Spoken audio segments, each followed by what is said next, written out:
Is Black Ops 6 worth your hard-earned cash or even worth putting on your Christmas list? Today, we're going to be answering that question, so let's go ahead and dive in to the Omni movement. You see what I did there? You see what I did there? So the Omni movement is actually not that bad, honestly.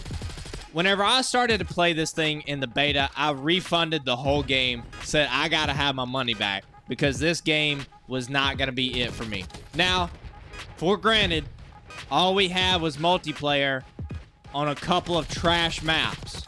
And I believe that this game could actually be pretty good if they, one, fix the hackers, which is the #1 reason on why you probably should not get Black Ops 6. That is for the multiplayer experience. Prop hunt was not terrible, but it wasn't that great either. The maps were really small, so it was really fast to be able to figure out what was a prop and what wasn't. And pretty much just whoever started out shooting the first time was the one who pretty much got to win the whole match. But the Warzone experience was pretty much the same. Hackers all over the place, and as you could imagine, skill-based matchmaking is back, baby. Back in the 2024-2025 era. So, if you're trying to buy this game or trying to get this game for Christmas, I would very highly suggest that we maybe go over to Xbox Live Game Pass or maybe even get a PC or ask for an Xbox for Christmas and then just utilize it during that portion. But if you're playing over on PlayStation and you're only wanting the multiplayer / Battle Royale, I would say absolutely stay away from it.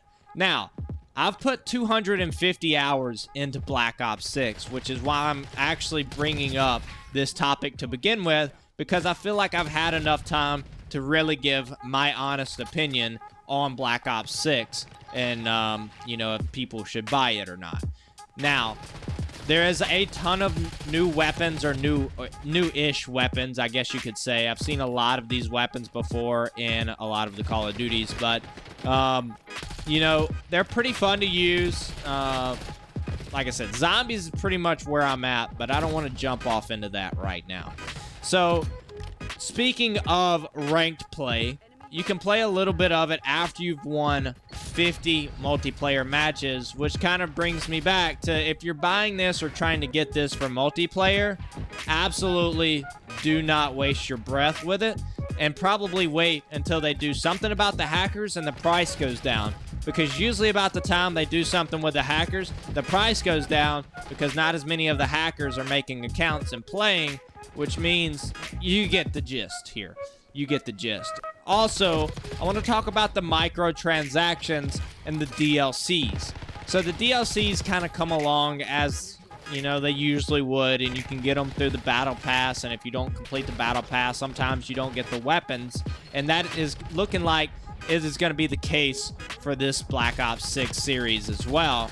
So if you're wanting to stay away from microtransactions altogether, I would probably, like I said before, hold out a little bit. If you have enjoyed the content all the way up to now, please feel free to smash that subscribe button, because the last time 99 or like 98% of you guys were not subscribed that were enjoying the content that I posted. I mean, you guys absolutely blew me away. Let's go ahead and jump into the zombies.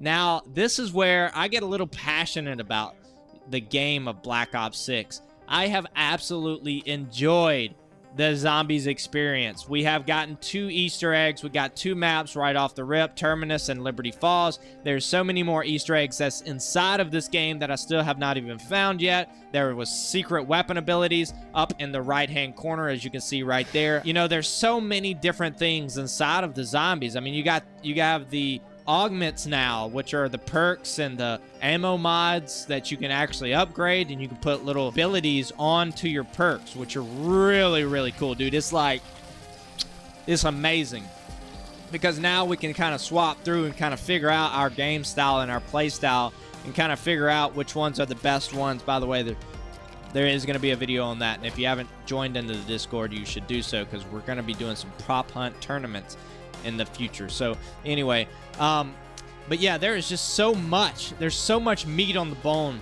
for zombies. And then Citadelle de Mortz is coming out. Obviously, videos are coming out. So, I mean, by this point, you ought to just subscribe. But anyway, we got Citadelle de Mortz coming out. It's going to be a castle map. The melee is going to be a sword.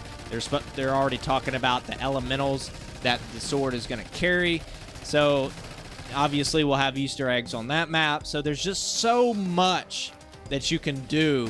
They have a director's mode, so if you're kind of new to zombies, or you don't know if you're going to enjoy zombies that much, or you've never completed an Easter egg by yourself or with some friends, then you can go into director's mode, and it makes it a lot easier to complete those Easter eggs within the director's mode, as it round caps for each and every step of the Easter egg, which is obviously not a bad thing. So you can also camo grind within that. I'm almost to unlocking Nebula. I've actually gotten to the Nebula portion. I'm just now working on unlocking it.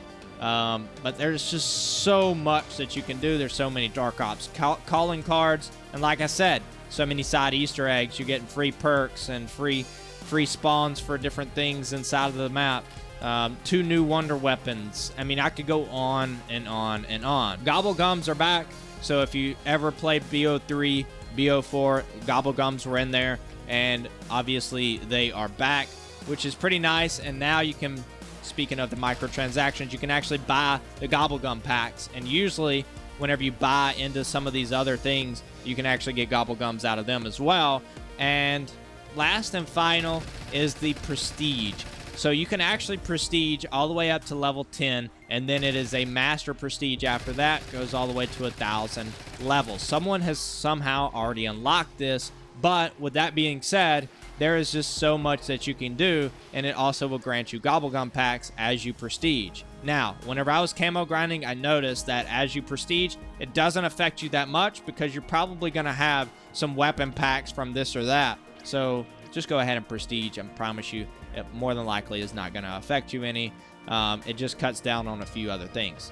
Now, with all of that being wrapped up and this video being basically completed, I think, in my opinion, it is definitely worth it if you're a zombies player, or if you're looking to get into zombies, maybe touch a little bit in multiplayer, or if you're just looking to get into the campaign. Now, I have not played any of the campaign, so I cannot truly tell you the experience on it, but I do know that you do unlock in-game rewards for playing the campaign, which is pretty neat. I am truly excited to jump into the campaign, and I'll be posting that here on this channel a little bit later, but I'm trying to get all of my camo grind completed first, and obviously make videos and whatnot, and then after that, we're going to be doing a lot of campaign play over here on this channel, because I would like to make a cinematic movie basically of all of the cinematics from start to finish, and then I would like to obviously have the gameplay of me playing the campaign and having all these Amazon drivers call me about where to place my packages.